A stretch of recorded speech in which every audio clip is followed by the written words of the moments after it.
नमस्कार दोस्तों, स्वागत है आपका हमारे चैनल पर, जहां हम आपके लिए लाते हैं अद्भुत और रोमांचक कहानियां। आज की कहानी है एक ऐसे आदमी की जो टाइम ट्रैवल करके एक युग से दूसरे युग में गया। यह कहानी है एक असली टाइम ट्रैवलर की। तो चलिए शुरू करते हैं।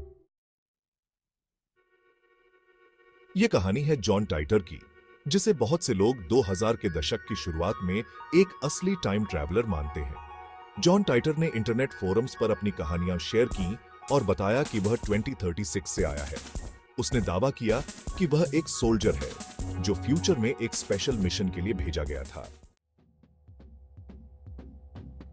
जॉन टाइटर ने बताया कि 2036 में एक बहुत बड़ा युद्ध हुआ था जिसने पूरी दुनिया को बदल दिया था।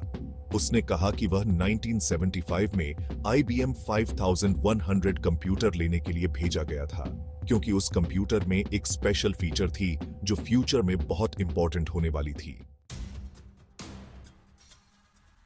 टाइटर ने अपने टाइम ट्रैवल के इक्विपमेंट के बारे में भी बताया।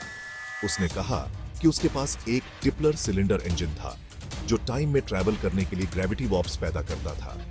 उसने यह भी दावा किया कि उसके पास एक स्पेशल कार थी जिसे मॉडिफाई किया गया था ताकि वह टाइम ट्रैवल कर सके। जॉन टाइटर की कहानियां लोगों को हैरान करने लगी। उन्होंने अपने पोस्ट में कई भविष्यवाणियां की, जिनमें से कुछ सच हुई और कुछ नहीं। उसने कहा कि फ्यूचर में कई बड़ी घटनाएं होंगी, जिनमें से कुछ ने लोगों को डरा दिया।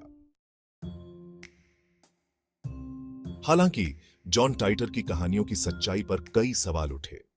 साइंटिस्ट्स और एक्सपर्ट्स ने उसकी बातों की जांच की, लेकिन टाइम ट्रैवल को प्रूव करना मुश्किल था। कई लोगों ने इसे एक होक्स माना, जबकि कुछ लोग आज भी मानते हैं कि टाइटर सचमुच फ्यूचर से आया था।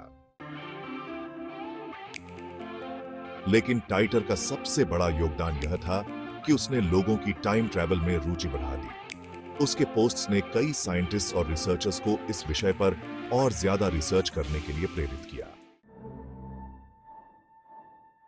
आजकल साइंटिस्ट टाइम ट्रैवल पर बहुत सीरियसली काम कर रहे हैं। स्टीवन हॉकिंग, मिकियो काकू और कई दूसरे साइंटिस्ट्स ने टाइम ट्रैवल के पॉसिबल थ्योरीज पर अपने विचार दिए हैं। इनमें से कुछ इंपॉर्टेंट थ्योरीज हैं: आइंस्टाइन का रिलेटिविटी थ्योरी, वर्म होल्स और क्वांटम फिजिक्स। आजकल साइंटिस्ट टाइम ट्रैवल को प्रूव करने के लिए कई एक्सपेरिमेंट्स कर रहे हैं। कुछ साइंटिस्ट का मानना है कि फ्यूचर में टाइम ट्रैवल मुमकिन हो सकती है, लेकिन इसके लिए हमें अभी भी कई टेक्निकल और साइंटिफिक चुनौतियों का सामना करना होगा। जॉन टाइटर की कहानी सच हो या ना हो, लेकिन उसने हमें यह जरूर सोचने पर मजबूर कर दिया कि क्या टाइम ट्रैवल सचमुच मुमकिन हो सकती है। उसकी कहानियों ने हमें यह सिखाया कि फ्यूचर को जानने और उसे बदलने की ताकत हमारे हाथों में हो सकती है, अगर हम साइंस और टेक्नोलॉजी में आगे बढ़ते रहें। तो दोस्तों, यह थी जॉन टाइटर की अद्भुत और रोमांचक कहानी। अगर आपको यह कहानी पसंद आई हो तो इसे लाइक करें, शेयर करें और हमारे चैनल को सब्सक्राइब करें। अगले वीडियो में फिर मिलेंगे, तब तक के लिए धन्यवाद। धन्यवाद दोस्तों। याद रखें, हर दिन एक नई शुरुआत है और हर नई शुरुआत एक नई संभावना। जय हिंद।